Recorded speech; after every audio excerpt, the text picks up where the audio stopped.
তারা ব্যস্তের টিকিট বিক্রি করতেছে, অর্থাৎ তাগুলোকে থাকলে আপনি ব্যস্ত যাবেন, আর তাগুলোকে না থাকলে দুজনে যাবেন, আর নিজেরা ব্যস্ত যাবে কিনা কথা কিন্তু তারা জানে না। গণতান্ত্রিক মূল্যবোধ থেকে আমরা এখন সাম্প্রদায়িক উগ্র উন্মাদনার সৃষ্টি শুরু হয়েছে, যেটার মধ্যে দিয়ে মব তৈরি হয়।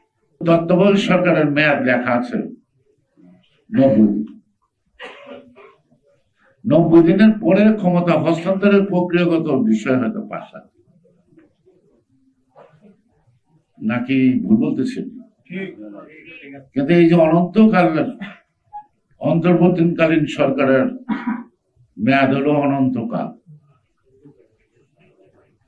যতদিন থাকবেন ততদিন এটা বুঝতো।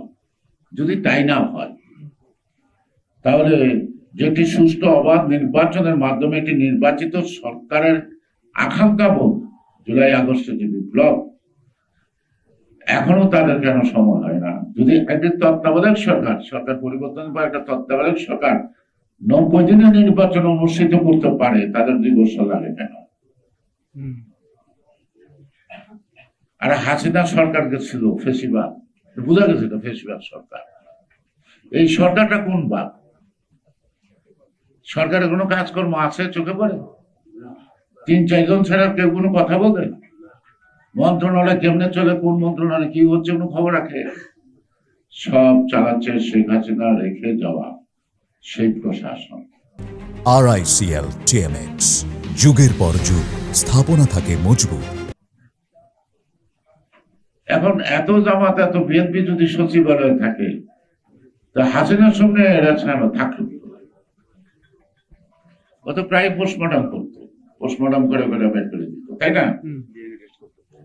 আজকে যে এলাকায় সব বিএনপি, তাহলে আওয়ামী লীগ এতদিন ছিল কোথায়? তেমনি এমন কতগুলো দেখবেন টিকটক কাবিজবির মধ্যে দেয়। আর মিডিয়া এমন স্বাধীন হয়েছে, এটা বলার অপেক্ষা রাখে না। স্বাধীনতা গণতন্ত্রের মধ্যে কিন্তু দায়িত্ববোধটা থাকে। মিডিয়া স্বাধীনতা যা খুশি তাই বলবো, যাকে খুশি তাকে বলবো। যেমন আমার ভোট আমি দেবো, যাকে খুশি তাকে দেবো। আর মিডিয়া সোশ্যাল মিডিয়া গুলো এমন হয়েছে, আমার কথা আমি বলবো, যাকে খুশি তাকে বলবো, যা খুশি তাই বলবো। এবং এগুলো করলে কান গরম হয়ে যায় এবং মানুষের মাথা নষ্ট করে দেয়। ছোট ছোট শিশু বাচ্চাদেরকে নানা ধরনের যে উপসর্গগুলি তৈরি করতেছে, একেবারে আমি অনেকগুলো কথা বলতে পারি, উচ্চারণ করতে পারবো না, এখানে মা বোনেরা আছে, তাদের এখানে পাবেন। এই স্বাধীনতা আমরা কোথায় দেবো? ব্যবসা দেবো না দোজখে দেবো? আর যাদেরকে মৌলবাদী বলেন, আমি তাদের মৌলবাদী বলি না। তারা এখন ব্যস্তের টিকিট বিক্রি করতেছে, তারা ব্যস্তের টিকিট বিক্রি করতেছে, অর্থাৎ তাগুলোকে থাকলে আপনি ব্যস্ত যাবেন, আর তাগুলোকে না থাকলে দোজখে যাবেন, আর নিজেরা ব্যস্ত যাবে কিনা কথা কিন্তু তারা জানে না। আমি বলবো সাম্প্রদায়িক শক্তির উত্থান করছে। আমরা ফ্যাসিবাদের থেকে মুক্তি পেয়েছি, কিন্তু গণতান্ত্রিক মূল্যবোধ থেকে আমরা এখন সাম্প্রদায়িক উগ্র উন্মাদনার সৃষ্টি শুরু হয়েছে, যেটার মধ্যে দিয়ে মব তৈরি হয়।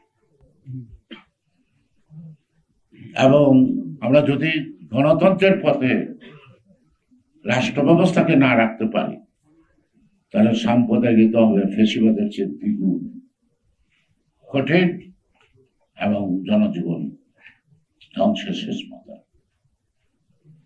এই আধুনিক বিশ্বে মুক্ত চিন্তা, প্রতিভার বিকাশ এরা করতে দেবে না।